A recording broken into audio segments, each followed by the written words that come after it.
नमस्कार friends, welcome back to our channel. मु आसी जाइए आ गोटे नुआ वीडियो नहीं। आशा करुच्छे आपण मैंने समस्ते भलरे अच्छा। तो फ्रेंड्स, वर्तमान ओडिशा रे पोस्ट मैट्रिक स्कॉलरशिप रही जो थे कि +2 +3 पीजी बीएड आईटीआई डिप्लोमा रो स्टूडेंट मैंने आवेदन करि परिबे। किंतु कोन क्वालिफिकेशन ही यथेष्ट ता सहित आ किछि कंडीशन रही कि नाही ता विषय रे मध्ये डिटेल रे जानिबा। एवं ता सहित पोर्टल रे आवेदन करिबा समय रे मध्ये किछिटी प्रॉब्लम शो करूची। जेमती कि आपण सबू इनफॉरमेशन फिलअप कला परे नेक्स्ट ऑप्शन को क्लिक करि पारु नाहंती बा नेक्स्ट ऑप्शन शो करू नाही। ए भले किछिटी प्रॉब्लम रही छी।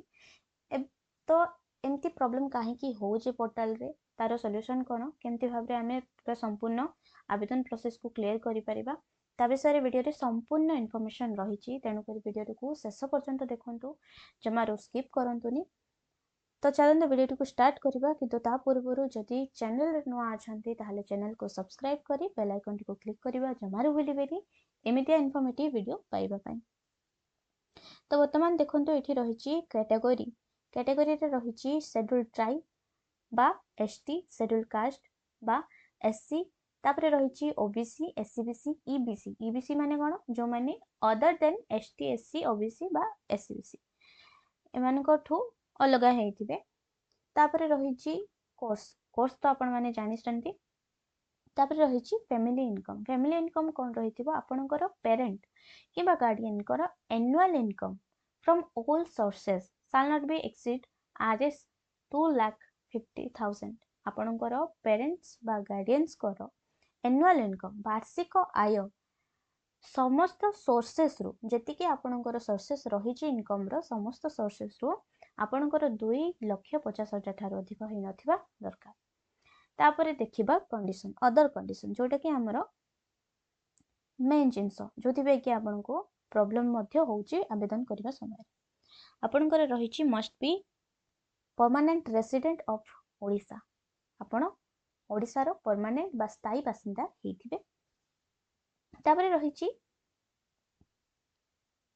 आपण कोनोसी गवर्नमेंट बा प्राइवेट कॉलेज बा इंस्टीट्यूशन बा रिकॉग्नाइज्ड अथॉरिटी रे पढुथिबे।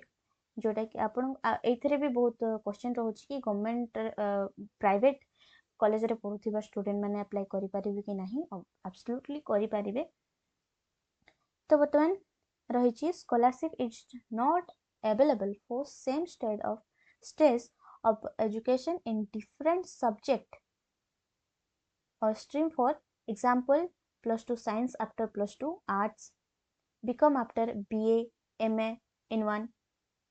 देखो आपण सेम क्वालिफिकेशन, आपनकर सेम एजुकेशन डिफरेंट सब्जेक्ट रे हेई नथिबा दरकार। यार अर्थ कोन, देखो वर्तमान आपण +2 रे आर्ट्स करिसेंती, तापरे आपण पुणी +2 रे साइंस करिसेंती, किबा +2 रे साइंस कला परे आपण पुणी थर +2 रे आर्ट्स करिसेंती। दी थर +2 करिसेंती, किंतु डिफरेंट सब्जेक्ट्स रे बा स्ट्रीम रे। तो एइथिरे आपणकर आवेदन हेई परिबो नाही। किंबा सेही भली भाबरे जदि आपण बीए बीकॉम एमए एई भली किछटी करिसेंती,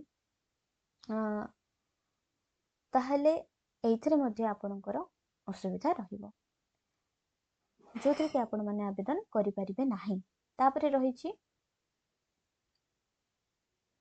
आपणकर डिस्टेंस बा कंटीन्यूअस जहाँ भी हेई थाओ, डिस्टेंस रे करू थांतो कोर्स किंबा कंटीन्यूअस हेई थाओ, आपण माने आवेदन करि परिबे, एलिजिबल अछंती एई स्कॉलरशिप पाए।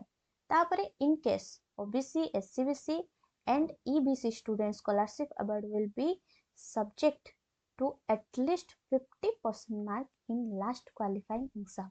एथिरे प्रॉब्लम रहउछि। बहुत पिला आवेदन करबा समय रे आपनकर एरर देखउछि साम्स पोर्टल को नहीं। एठी काहे की होछि, काहे ना आपनकर जो लास्ट एग्जाम रहिछि एमती नुह कि केवल 10th +2 एमती नुह। आपण जदि मन कर +3 सेकेंड ईयर रे भी पढुचंती एवं आपनकर +3 first year row first semester हो कि सेकेंड सेमिस्टर हो, जोटा भी आपनकर रहिथिबो सेथरे लास्ट माने लास्ट एग्जाम, सेथरे जदि आपण माने क्वालिफाई करिसंती 50% रु कम परसेंटेज नहीं कि जदि क्वालिफाई करिसंती, ताहाले भी आपण माने आवेदन करि परिबे नाही।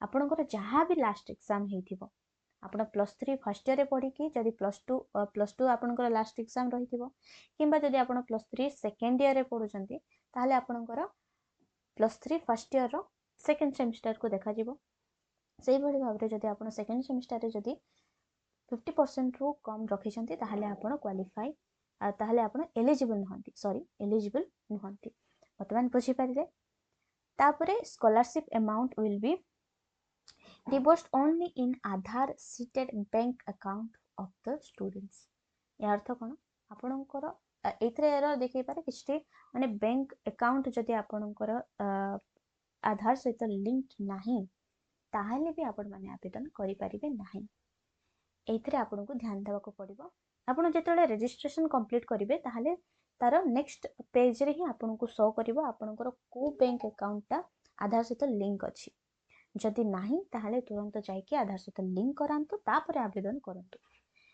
वर्तमान आपण माने बुझी पारिथिबे एई सब कंडीशन आपनकर रही थिबा दरकार फुलफिल थिबा दरकार तापरे जाइके आपण माने आवेदन करि परिबे वर्तमान डॉक्यूमेंट कथा जदि देखिबा ताहाले आपनकर रहिबो ST SC OBC SC BC को पई सर्टिफिकेट कास्ट सर्टिफिकेट दरकार पड़िबो जनरल को पई कोनोसी कास्ट सर्टिफिकेट रो आवश्यकता नाही तापरे वर्तमान इनकम सर्टिफिकेट रहिबो आपनकर पेरेंट बा गार्डियन कर जहा इनकम सर्टिफिकेट रहिछि सेटा दरकार पड़िबो तापरे आपनकर आधार कार्ड कैंडिडेट्स को आधार कार्ड बा स्टूडेंट्स को आधार कार्ड तापरे आपनकर first page bank passbook row first page रो कॉपी दरकार तापरे आपनकर पासपोर्ट साइज फोटोग्राफ दरकार तापरे जदि आपण दिव्यांग हेथिबे ताहाले आपनकर दिव्यांग सर्टिफिकेट दरकार आउ जदि आपण हॉस्टल रे वर्तमान आपण +2 पढु थांते कि +3 पढि थांतो आपनकर जदि हॉस्टल सिस्टम अछि बा हॉस्टल रे आपण माने रहि कि पढु चंती ताहाले आपनकर हॉस्टल बोनाफाइड सर्टिफिकेट ता दरकार जोडा कि आपनको हॉस्टल रे ही मिलिबो तापरे इंस्टीट्यूट डिक्लेरेशन सर्टिफिकेट